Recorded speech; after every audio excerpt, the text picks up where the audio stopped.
Reading from the Big Book. In our personal stories, you will find a wide variation in the way each teller approaches and conceives of the power which is greater than himself. Whether we agree with the particular approach or conception seems to make little difference. Experience has taught us that these matters about which, for our purpose, we need not be worried. They are questions for each individual to settle for himself. On one proposition, however, these men and women are strikingly agreed. Every one of them has gained access to and believes in a power greater than himself. This power has in each case accomplished the miraculous, the humanly impossible. As a celebrated American statesman put it, let's look at the record. Here are thousands of men and women worldly indeed.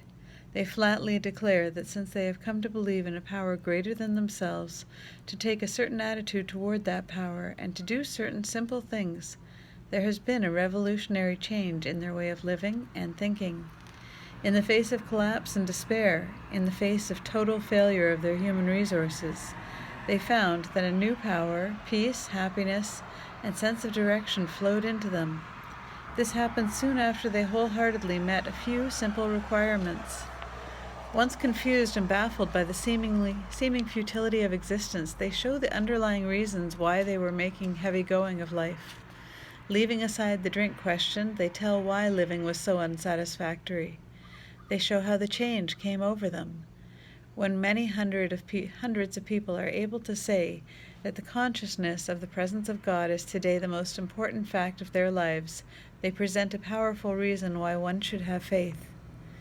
This world of ours has made more material progress in the last century than in all millenniums which went before. Almost everyone knows the reason. Students of ancient history tell us that the intellect of men in those days was equal to the best of today. Yet in ancient times, material progress was painfully slow. The spirit of modern scientific inquiry, research, and invention was almost unknown. In the realm of the material, men's minds were fettered by superstition, tradition, and all sorts of fixed ideas. Some of the contemporaries of Columbus thought around Earth preposterous. Others came near putting Galileo to death for his astronomical heresies. We asked ourselves this: are not some of us just as biased and unreasonable about the realm of the spirit as were the ancients about the realm of the material? Even in the present century, American newspapers were afraid to print an account of the Wright brothers' first successful flight at Kitty Hawk. Had not all efforts at flight failed before?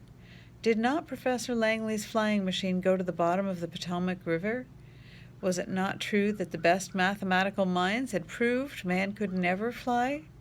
Had not people said God had reserved this privilege only for the birds?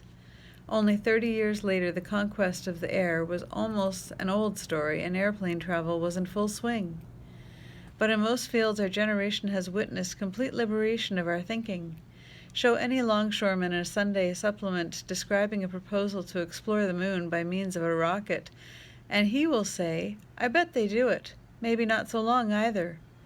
Is not our age characterized by the ease with which we discard old ideas for the new, but the complete readiness with which we throw away the theory or gadget which does not work for something new which does?